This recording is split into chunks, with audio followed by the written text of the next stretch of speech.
मी म्हटलं तुला काय होतंय काय ग? तर मला म्हणले मला कसंच होतंय. आता पुरुषांना विचारा तुम्हाला काय होतंय का बघा, इथनं चालू करूया. सगळे सांगतात बघा माझी कंबर दुखत्या, मान दुखत्या, डोकं दुखते एका मिनिटात. पण तुम्हाला विचारलं की तुम्ही म्हणता कसंच होत. ह्यो काय प्रकार आहे अजून कोणाला कळालेला नाही बरं. बरोबर आहे ना? एकदम म्हणते तू बघा. उसाच्या भरात म्हणू नका, वहिनी बघते त्या कार्यक्रम येतो होईल सत्कार घरात.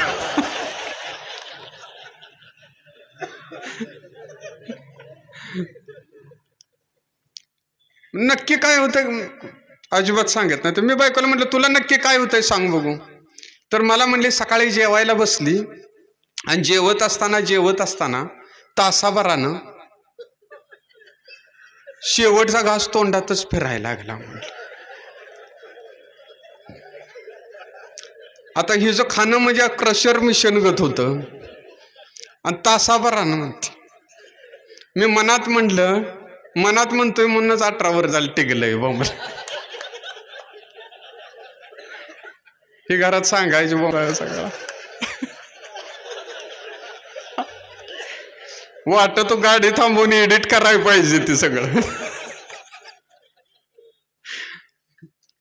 मी मनात म्हणलं ह्याच्या आधीचा 4 घास कमी खाल्लं असतं तशी वेळ आली असती. मला म्हणले घशात बी जरा खावतंय, तुमच्या बाटलीतलं जरा औषध पिली.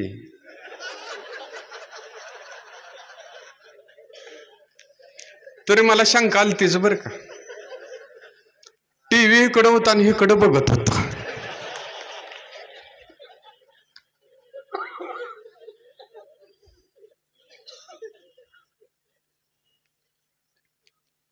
कुठं तर मिसअंडरस्टँडिंग होतंय म्हणून म्हणलं पहिला टीव्ही बंद करून ये बघू.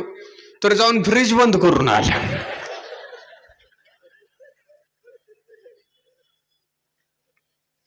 मी म्हटलं दवाखान्यात जाऊया काय?